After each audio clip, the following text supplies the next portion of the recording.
Video like जरूर कर लीजिए और ऐसे वीडियो लगातार फ्री में पाने के लिए चैनल को तुरंत सब्सक्राइब कर लीजिए और बेल आइकन को जरूर टैप कर लीजिए ताकि आगे भी सारे वीडियो आपको मिलते रहे। यूट्यूब में फॉलो करते हैं तो प्लीज ये वाला फ्री टेलीग्राम चैनल जरूर ज्वाइन कर लीजिएगा। सारे नोटिफिकेशन सारे अपडेट यहीं पे आते हैं, ध्यान रखिए। नमस्कार दोस्तों आज हम लोगों का लेक्चर है मौर्यन पीरियड का 2, ठीक है, पार्ट 2 है ये मौर्यन पीरियड का। इससे पहले हम लोग ने मौर्य का एक पार्ट कर लिया, अगर आपने नहीं देखा तो प्लीज़ उसको देख लीजिए।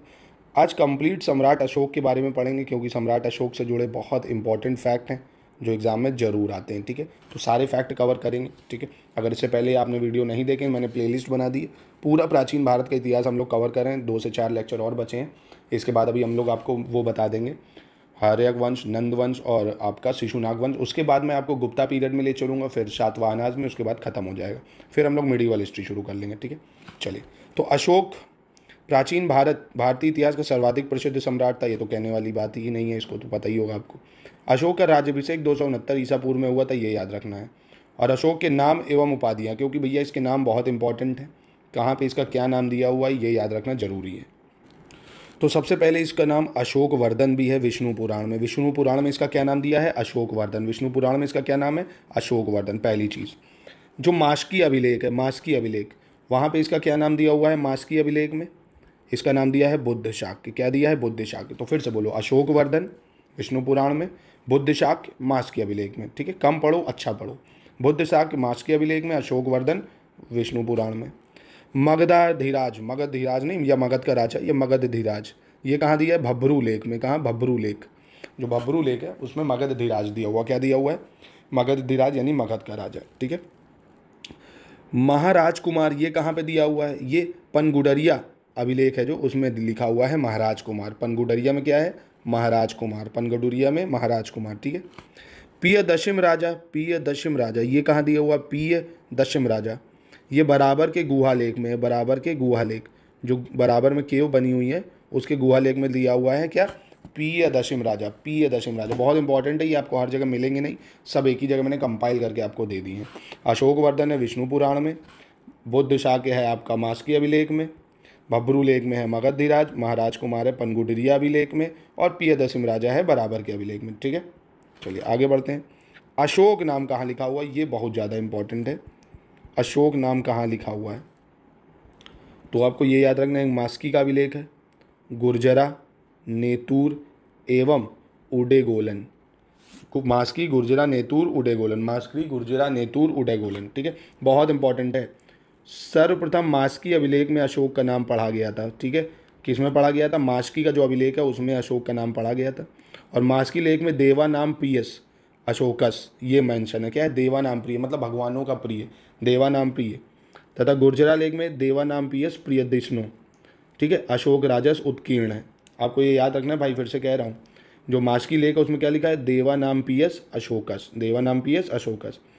गुर्जरा लेख में क्या लिखा है? देवा नाम पीएस प्रियदशिनो अशोका राजस, अशोका राजस, ठीक है। याद रखना है, मतलब आपको ये याद रखना है, मास्की, गुर्जरा, नेतूर, जो आपका मास्की है, गुर्जरा है, नेतूर है, उडेगोलन, इसमें अशोक नाम मेंशन है और देवा नाम प्रिय, अशोक और देवा नाम प्रिय, ठीक है।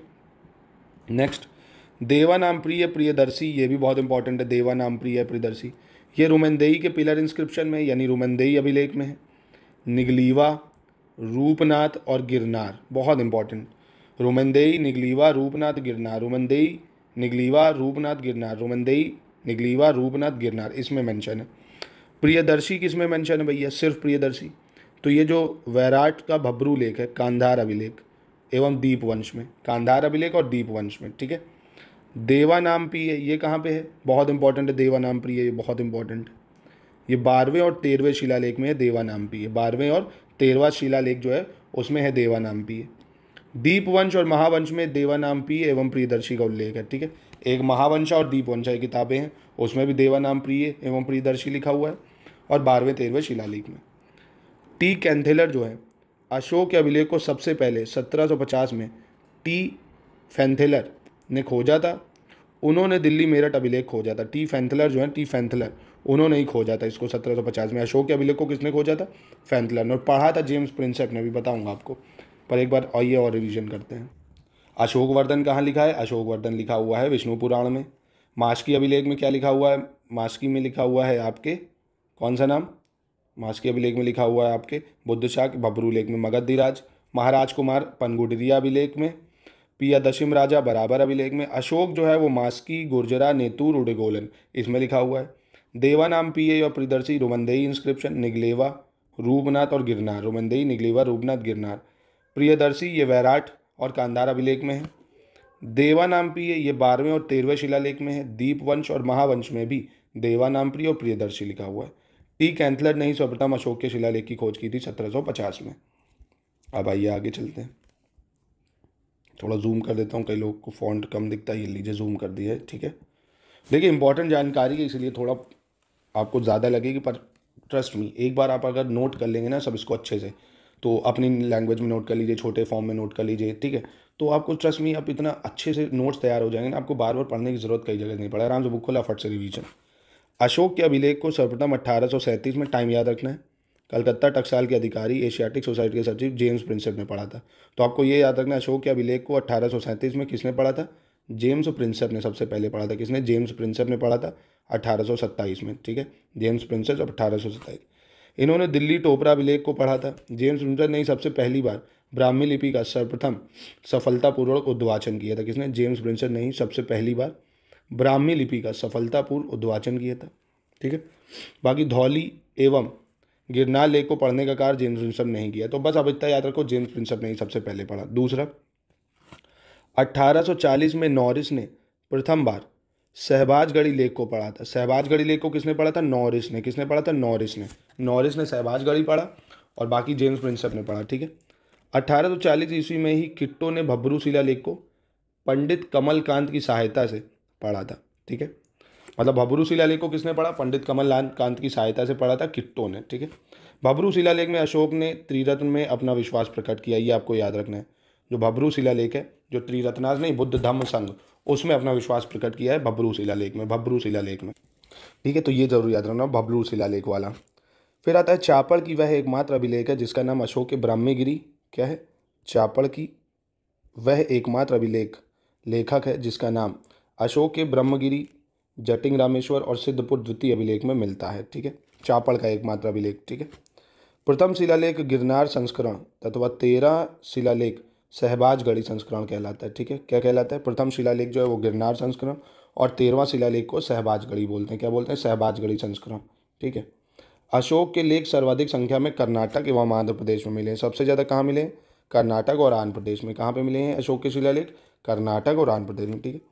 अशोक ने सर्वप्रथम लघु शिलालेख, उसके बाद 14 प्रमुख शिलालेख, मतलब कुछ छोटे हैं और 14 जो है वो दीर्घ शिलालेख हैं, और अंत में 6 स्तंभ लेखों को निर्गत किया था, ठीक है। तो कुछ लघु हैं, 14 प्रमुख दीर्घ शिलालेख हैं। अशोक के शिलालेखों में प्राकृत भाषा के साथ कुल 4 लिपियाँ, कौन कौन सी? ब्राह्मी, खरोष्टी, अरामाइक और यूनानी। कितने टाइप की भैया? 4 लिपि यूज हुई हैं। ब्राह्मी, खरोष्टी, अरमाइक और यूनानी का प्रयोग हुआ। ब्राह्मी, खरोष्टी, अरमाइक, यूनानी। ब्राह्मी, खरोष्टी, अरमाइक, यूनानी। अशोक के स्तंभ लेख एवं गुहा लेखों में केवल ब्राह्मी लिपि एवं प्राकृत भाषा का प्रयोग हुआ है। किसमें? जो अशोक का स्तंभ लेख है गुहा लेख में ब्राह्मी और प्राकृत भाषा का प्रयोग हुआ है। और जो सहबाजगढ़ी है, मनसेरा अभिलेख है, उसमें खरोष्टी, खरोष्टी मतलब लेफ्ट टू राइट लिखा जाता है, और ब्राह्मी में राइट टू लेफ्ट जैसे हम लोग लिखते हैं, ठीक है। खरोष्टी जो पाकिस्तानी मुस्लिम लोग लिखते हैं उसकी बात हो रही है। तो सहबाजगढ़ी और मनसेरा अभिलेख में खरोष्टी लिपि है, बाकी ब्राह्मी और प्राकृत गुहा लेखों वगैरह में। लघमान और तक्षशिला अभिलेख में अरमाइक लिपि का प्रयोग है, ठीक है। तक्षशिला और लघमान वगैरह में कैसी है? अरमाइक लिपि का प्रयोग है। और कांधार का शरेकुना अभिलेख में यूनानी। कांधार में कैसा है? यूनानी। कांधार में कैसा यूज़ करा है? यूनानी और अरमाइक लिपियों का एक साथ प्रयोग हुआ है। बहुत इंपॉर्टेंट लाइन मैंने आपको बता दी, फिर से बता रहा हूँ। क्या बताया मैंने? कि अशोक के शिलालेखों में एक प्राकृत भाषा का यूज़ है और 4 लिपि यूज़ हुई है, ब्राह्मी लिपि, खरोष्टी, अरमाइक, यूनानी। ब्राह्मी, खरोष्टी, अरमाइक लिपि। अब ऐसे आप बनाओ भैया, ब्राह्मी का यूज़ कहाँ हुआ है? ऐसे आपने बनाया कि ब्राह्मी का लूप अशोक के स्तंभ लेख एवं गुहा लेखों में ब्राह्मी लिपि का यूज़ हुआ है। दूसरा, सहबाजगढ़ी और मनसेहरा अभिलेख में खरोष्टी लिपि का यूज़ हुआ है। लघमान और तक्षशिला अभिलेख में अरमाइक लिपि का यूज़ हुआ है। कांधार का शरेकुना अभिलेख में यूनानी और अरमाइक लिपि का यूज़ हुआ है। ऐसे करके नोट कर लिया आपने, ठीक है। ये ऐसे काम होगा आपका। चलिए, अशोक पहला भारतीय शासक था जिसने अभिलेखों के सहारे प्रत्यक्ष रूप से अपना प्रजा को संबोधित किया था, ठीक है। अभिलेखों के सहारे अपनी प्रजा को संबोधित करने वाला राजा कौन था पूछेगा तो अशोक था, ठीक है। अभिलेखों को निर्गत करने की राजकीय परंपरा अशोक से ही जुड़ी मानी जाती है। किससे मानी जाती है? अशोक से। अशोक बौद्ध धर्म का महान समर्थक था। किसका? बौद्ध धर्म का महान समर्थक था। परंपरा के अनुसार और जैसा कि महावंशा और दीपवंशा में उल्लेख किया गया है, उसके भतीजे निग्रोध ने उसे बौद्ध धर्म में दीक्षित करवाया था। किसने कराया था बौद्ध धर्म में दीक्षित? उसके भतीजे ने करवाया था, अशोक के। और अशोक उसके शासनकाल के दौरान, मतलब अशोक के शासनकाल के दौरान पहली बार बौद्ध धर्म भारत से बाहर पहुंचा। आज देख रहे हो ना आप, जो इंडोनेशिया, चाइना, तिब्बत, ये सब बौद्ध धर्म जो फैला हुआ है, ये सब अशोक का ही की वजह से पहुंचा था। श्रीलंका वगैरह भेजा था अपने पुत्र पुत्रियों को, ठीक है। उसने अपने पुत्र महेंद्र और पुत्री संघमित्रा को श्रीलंका भेजा था, ये याद रखना। पुत्र महेंद्र और जो पुत्री थी संघमित्रा, नाम याद रखना, श्रीलंका भेजा था। पाटलिपुत्र में तृतीय बौद्ध संगीति का आयोजन अशोक के शासनकाल के समय हुआ था, ठीक है। अशोक का शाहगौरा नामक प्राचीनतम ताम्रपत्र जो मौर्य अभिलेख है, जिसमें अकाल राहत प्रयासों का उल्लेख है, यह भारत में बहुत कम पूर्व अशोक ब्राह्मी शिलालेखों में से एक है। कौन सा? शाहगौड़ा इंस्क्रिप्शन में अशोक का नाम मेंशन है, याद रखना, शाहगौड़ा ताम्रपत्र अभिलेख। अशोक की नीति के आर्थिक परिणामों के कारण ही मौर्य साम्राज्य का पतन अधिकांशतः उचित था। जो अशोक की नीति हुई आर्थिक परिणामों के कारण, इस तथ्य में रोमिला थापर ने अपना समर्थन व्यक्त किया कि अशोक की नीति के आर्थिक परिणामों के कारण मौर्य साम्राज्य का पतन हो। मतलब इसने अब छोड़ा तो अब फिर ऐसा छोड़ा राजशाही की पूछो ही मत, ये पूरी तरह से धार्मिक बन गया, तो आर्थिक नीतियाँ इसकी सब खराब होने लगी। टैक्सेस सिस्टम, बली अली सिस्टम सब बेकार होने लगा। तो कहते हैं ना, बैलेंस बना के चलो, एकदम क्रूर भी मत हो और एकदम संत भी मत बन जाओ। अब जैसे एक बार की कहानी थी, बौद्ध धर्म, एक राजा है बौद्ध के पास आता है, तो वो कहता है कि मैं भैया बहुत परेशान हो चुका हूँ, मैं एकदम निर्ग्रंथ मार्ग पे चलना चाहता हूँ, सही मार्ग पे। तो कहते ठीक है, अपने आप को कष्ट दो। तो वो सुबह से शाम कांटों ही पे चलता है। बुद्ध जी देखते हैं, कहते भैया ऐसा भी नहीं करना, अब तुम इतना कष्ट दे रहे हो तो तुम मर ही जाओगे। सुबह से शाम कांटों पे नहीं चलना है भैया, ऐसे चीज़ें करो जो बैलेंस बन के रहे, ठीक है। बैलेंस लाइफ में ज़रूरी है। अब पढ़ रहे हो तो पढ़ ही रहो, क्या 24 घंटे पढ़ सकते हो? नहीं। घूम रहे हो तो घूम ही रहो, क्या 24 घंटे घूमोगे? नहीं। घूमना भी है, पढ़ना भी है, सोना भी है, जिम भी करना है, अपनी हेल्थ को भी देखना है, समझ लो। लाइफ में जो बैलेंस बनाता है, अब देखिए आपने वो फेमस डायलॉग सुना होगा यार, कि जंगल का राजा देखो सबसे शक्तिशाली कौन है भैया? हाथी बहुत बड़ा है और उसके पास नहीं है। हिरन बहुत तेज भाग लेता, वो भी नहीं है। शेर के पास बैलेंस है ना, शेर है जंगल का राजा। तो जिसके पास बैलेंस है वही चीज़ों को मेंटेन कर सकता है। लाइफ में हर चीज़ को बैलेंस करो। चलो कई लोग भैया ड्रिंक करते हैं, पार्टी करना चाहते हैं, हफ्ते में 10 दिन में 15 दिन में एक बार घूम फिर लो, ठीक है। पर ये नहीं आप डेली पार्टी कर रहे हो दोस्तों के साथ, नहीं। हफ्ते 10 दिन में घर से बाहर निकलिए, अपना 6 दिन 7 दिन घर पे रहिए, संडे को निकलिए थोड़ी देर के लिए, वो भी शाम को घूम फिर के आ जाइए, अपना पढ़ाई करिए, ठीक है। चलिए आगे बढ़ते हैं। अब बात आती है अशोक के धर्म परिवर्तन की। अशोक प्रारंभ में ब्राह्मण धर्म का अनुयायी था। किसका था? ब्राह्मण धर्म का अनुयायी। बिंदुसार एवं अशोक के विषय में प्रचलित है कि वे 60,000 ब्राह्मणों को भोजन कराते थे। कितने? 60,000 ब्राह्मणों को डेली भोजन कराते थे ये लोग। कौन कौन? बिंदुसार और अशोक। कलहन अशोक को शिव का उपासक बताते थे। कलहन जो है राइटर, उन्होंने अशोक को क्या बताया? पहले वो शिव के उपासक थे। कलिंग युद्ध के बाद वह बौद्ध धर्म अनुयायी हो गए। जब कलिंग का युद्ध हुआ उसके बाद वो बौद्ध धर्म के अनुयायी हो गए। सिंगली अनुश्रुतियाँ उसे बौद्ध धर्म में दीक्षित करने का श्रेय निग्रोध को देती। निग्रोध इनका भतीजा जो है, याद रखना। जो सिंगली अनुश्रुतियाँ हैं, या कोई पूछे बौद्ध धर्म की दीक्षा इनको किसने दिलाई अशोक को, तो निग्रोध जो इनका भतीजा था उसने दिलाई, जो 7 वर्ष की आयु में बौद्ध भिक्षु बन गया था। वो खुद ही 7 वर्ष की आयु में बन गया था। तत्पश्चात मोगली पुत्र तिष्या के प्रभाव से अशोक पूर्ण रूपेण बुद्ध बन गया। मोगली पुत्र तिष्या, ये इनका मंत्री भी था जब बौद्ध धर्म संगीति हुई थी तीसरी, ठीक है। उसके प्रभाव से भी इनका काफ़ी फर्क पड़ा। वहीं दिव्य व्यादन एवं हियान चांग के अनुसार बाल पंडित नामक व्यापारी के प्रभाव के कारण उसने बौद्ध धर्म स्वीकार किया और उपगुप्त ने उसे बौद्ध धर्म में दीक्षित किया। तारानाथ ने अशोक को तांत्रिक बौद्ध या मातृ देवी का उपासक बताया, ठीक है। तो काफ़ी सारी चीज़ें हैं, आपको इससे डाटा देके मिल रहा है। एक बार फिर से बता देता हूँ। अशोक प्रारंभ में ब्राह्मण था, ने तो 60,000 ब्राह्मणों को भोजन कराता था, पर कलिंग युग के बाद वो बौद्ध धर्म की दीक्षा ली। जो उसका बौद्ध धर्म में कन्वर्ट कराने वाले का श्रेय निग्रोध को जाता है, जो कि उसका भतीजा था, जो 7 वर्ष में ही बुद्ध भिक्षु बन गया था। फिर मोगली पुत्र तिष्यु के प्रभाव से भी काफ़ी फर्क पड़ा बुद्धिज़्म में कन्वर्ट होने में। दिव्य व्यादन और हियान चांग के अनुसार बाल पंडित नामक व्यापारी के प्रभाव के कारण भी उन्होंने बौद्ध धर्म को स्वीकार किया और उपगुप्त ने उसे बौद्ध धर्म में दीक्षित कराया। उपगुप्त एक था जिसने अशोका को बौद्ध धर्म में दीक्षित कराया, ठीक है। अब ये अशोक के शिलालेख हैं, बहुत ज़्यादा इंपॉर्टेंट, आपको हर जगह मिलते नहीं है कि कहाँ पे क्या लिखा हुआ है, ये पेपर में बहुत आता है। यूपीएससी का तो ये फेवरेट सब्जेक्ट है भैया, फेवरेट टॉपिक है, मतलब हर की कौन से शिलालेख में क्या मेंशन है। तो पहला जो शिलालेख है उसमें पशु बलि की निंदा करी गई है, ठीक है। अब आपसे पूछे पशु बलि की निंदा अशोक के किस शिलालेख में करी गई है, तो जो पहला शिलालेख है उसमें कौन से पहले शिलालेख में पशु बलि की निंदा करी गई। दूसरे शिलालेख में क्या है, मनुष्य व पशु दोनों की चिकित्सा व्यवस्था का उल्लेख है। मनुष्य और पशु दोनों की कैसी चिकित्सा व्यवस्था होगी, कैसे उनका क्योर होगा, ये सब दूसरे शिलालेख में, ठीक है। तो पहले में पशु बलि की निंदा है और दूसरे में उन्हीं पशुओं के लिए कैसी चिकित्सा व्यवस्था होगी और मनुष्यों के लिए ये बता दिए। तीसरे शिलालेख में राजकीय अधिकारियों को यह आदेश दिया गया है कि वे हर 5वें वर्ष के उपरांत दौरे पर जाएं। इसमें कुछ धार्मिक नियमों का भी उल्लेख है, ठीक है। मतलब हर 5 साल में दौरे पर जाएं, क्या क्या पब्लिकों की दिक्कतें ये सब देखें, ठीक है। राजकीय जितने अधिकारी हैं वो हर 5 साल के दौरे पर जाएंगे। चौथे शिलालेख में क्या है, इसमें भेरी घोष की जगह धम्म घोष की घोषणा की गई है। भेरी घोष की जगह किसकी घोषणा की गई है, धम्म घोष की जगह। धम्म मतलब होता है एक तरह से रिलीजियस होना, धर्म को फॉलो करना, ठीक है। भेरी घोष की जगह धम्म घोष की घोषणा की गई है। और वही 5वें में इसमें धर्म महामत्रों की नियुक्ति की जानकारी मिलती है। जो धर्म महामत्र होते हैं उनकी नियुक्ति, धर्म महामत्र समझे, जो बड़े बड़े पुरोहित होते थे, है ना, उसी धर्म महामात्रों की नियुक्ति की जानकारी मिलती है। 5वें से क्या मिलती है, धर्म महामत्रों की नियुक्ति की जानकारी। फिर से एक बार रिवीजन करते हैं। 4, पहले में पशु बलि की निंदा है, दूसरे में पशु और मनुष्यों के क्योर के लिए बताया गया है क्या चिकित्सा व्यवस्था होगी, तीसरे में बोला गया हर राजकीय अधिकारी को 5 साल में दौरे पर जाना है। भेरी घोष की जगह धम्म घोष की घोषणा की गई है चौथे में। 5वें में धर्म महामत्रों की क्या करी गई है, नियुक्ति करी गई है। छठे शिलालेख में क्या है, मंत्री परिषद और पुलिसानी और पार्टी वडस जैसे अधिकारी, ये सब समाचार देने वाले अधिकारी हैं। तो मतलब कहने का छठे अभिलेख में समाचार देने वाले अधिकारी हैं कौन कौन से, मंत्री परिषद है, पुलिसानी है, पार्टी वडस्कस है, ठीक है। समाचार देने वाले अधिकारी छठे शिलालेख में है। 7वें में क्या है, जनता के लिए कल्याणकारी कार्यों का साथ धार्मिक सहिष्णुता की बात न केवल अपने राज्य में बल्कि चोलों पांड्यों के पड़ोसी राज्यों और उत्तर पश्चिम में एंटीओकस के लिए कही गई थी। मतलब कहने का है कि जो जितने भी समाज में लोग रह रहे हैं वो धार्मिक सहिष्णुता बनाए रखे, ये ना करें बौद्ध भिक्षुओं को मारे, बौद्ध जो ब्राह्मण धर्म वाले बुद्धों को मारे, बुद्ध वाले ब्राह्मण को मारे, ये सब ना चले। धार्मिक सहिष्णुता, बस सिंपल सा एक टर्म में याद रखो, धार्मिक सहिष्णुता की बात करी गई है किसमें, अशोक के 7वें शिलालेख में। पूछ चुका है ये, इसलिए दोस्तों मैं बता रहा हूँ, 7वें शिलालेख में धार्मिक सहिष्णुता की बात करी गई है। और इस टाइम देखिए तो माहौल कैसा है ना, तो धार्मिक सहिष्णुता ये सब एग्जाम में पूछ सकता है।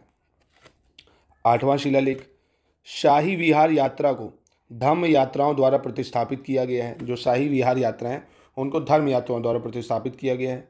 अशोक स्वयं बोध गया के संबोधि गए थे, ठीक है। मतलब जो शाही विहार यात्रा नहीं होती, जैसे राजा महाराजा विहार करते थे, उसकी जगह अब क्या कर दिया गया, धम्म यात्राएं रखी गई हैं कि धर्म का प्रचार होगा, सब बौद्ध भिक्षु ये सब जाएंगे, ठीक है। तो ये 8वें में है। 9वें शिलालेख में क्या किया गया है, इसमें सच्ची भेंट तथा सच्चे शिष्टाचार का उल्लेख है। सच्ची भेंट और सच्चे शिष्टाचार का उल्लेख इसमें है 9वें शिलालेख में। 9वें शिलालेख में 10वें शिलालेख में क्या है, इसमें अशोक ने आदेश दिया है कि राजा तथा उच्च अधिकारी हमेशा प्रजा के हित में सोचें। राजा और जो उच्च अधिकारी हैं वो हमेशा प्रजा के हित में सोचें, किसमें कहा गया है, 10वें शिलालेख में। 11वें शिलालेख में क्या कहा गया है, इसमें धम्म की व्यवस्था की गई है। 11वें शिलालेख में क्या करा गया है, धम्म की व्यवस्था की गई है 11वें शिलालेख में।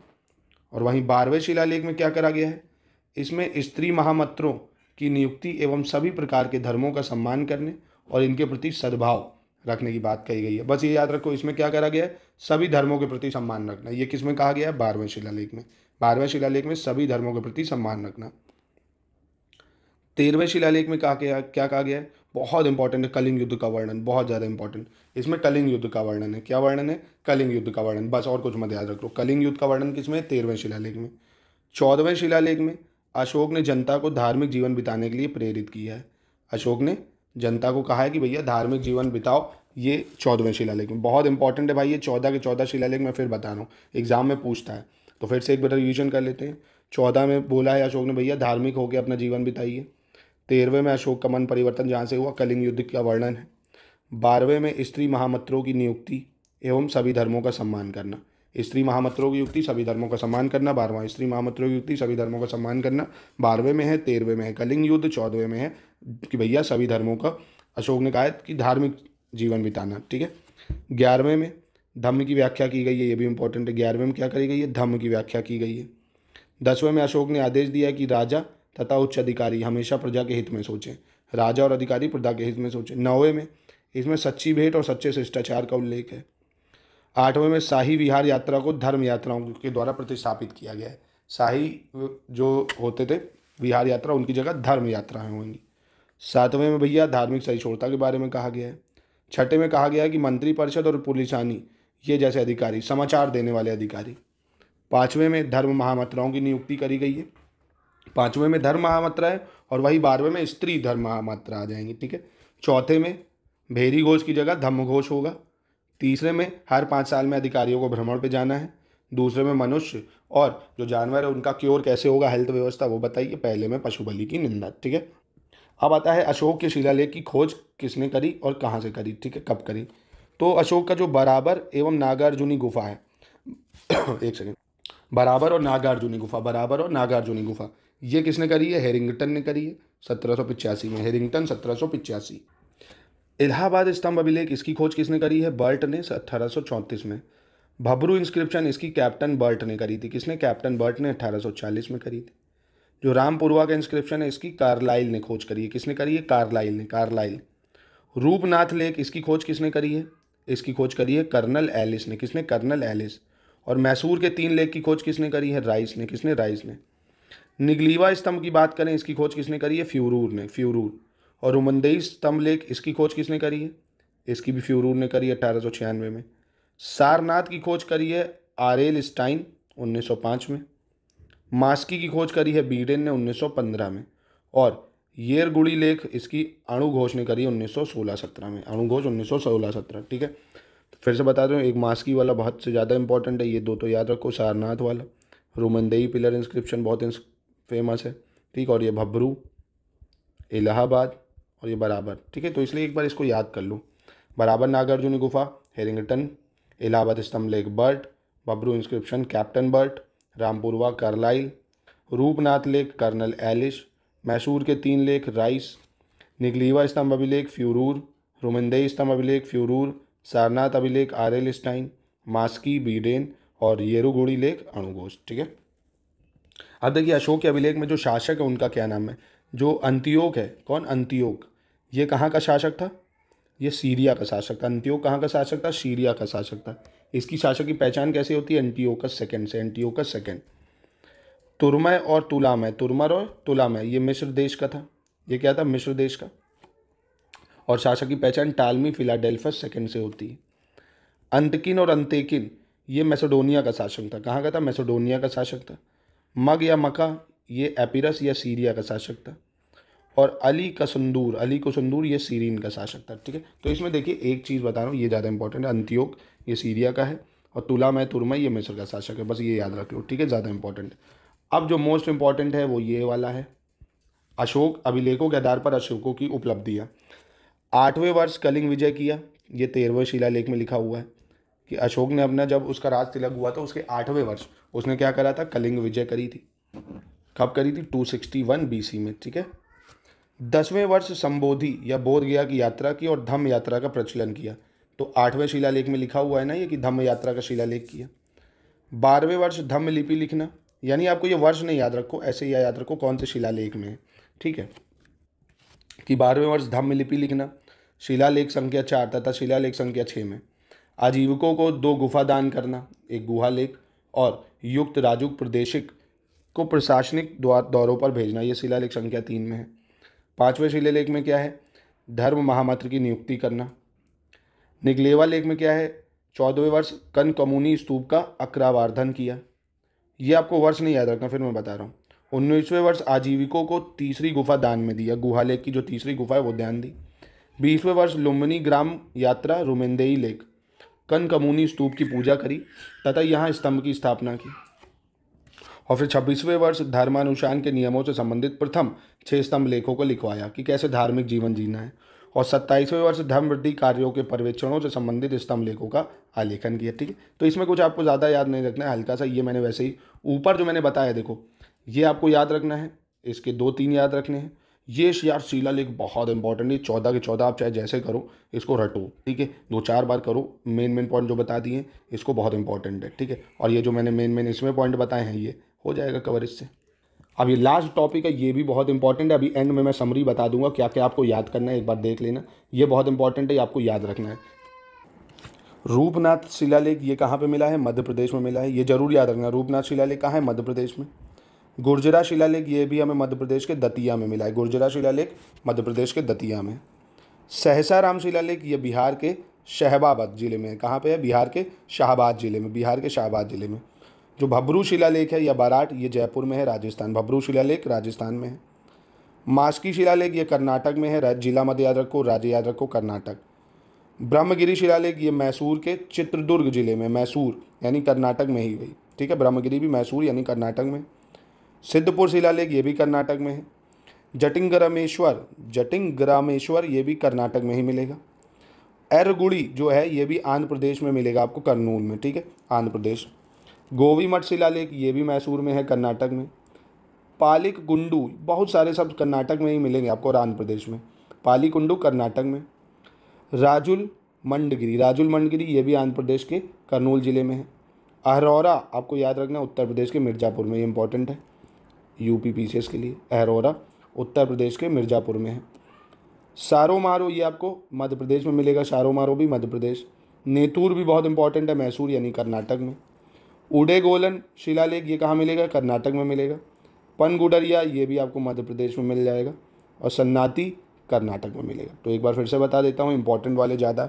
रूपनाथ मध्य प्रदेश, गुर्जरा मध्य प्रदेश, सहसाराम बिहार, भब्रू राजस्थान, मास्की बहुत इंपॉर्टेंट है कर्नाटक, ब्रह्मगिरी मैसूर, सिद्धपुर कर्नाटक, जटिंगरामेश्वर कर्नाटक, एरगुड़ी आंध्र प्रदेश, गोवी मठ मैसूर, पालीकुंडू कर्नाटक, राजुल मुंडगिरी आंध्र प्रदेश, अहरौरा इंस्क्रिप्शन उत्तर प्रदेश के मिर्ज़ापुर में बहुत इंपॉर्टेंट है।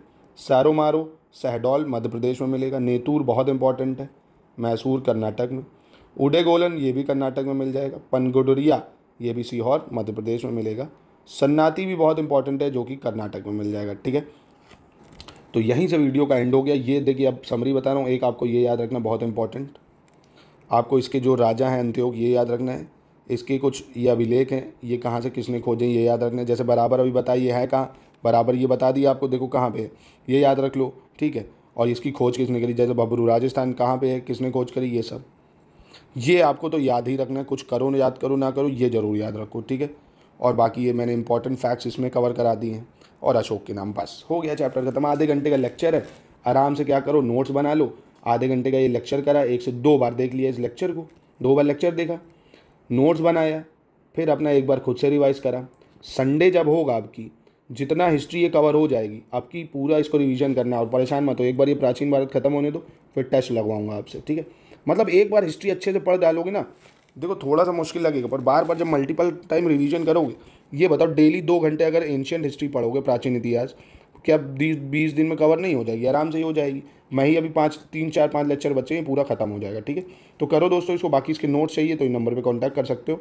और यूपी पीसीएस लेटेस्ट न्यूज़ को जरा टेलीग्राम पे फटाक से ज्वाइन करो अगर नहीं करा है। सारा नोटिफिकेशन अपडेट वहीं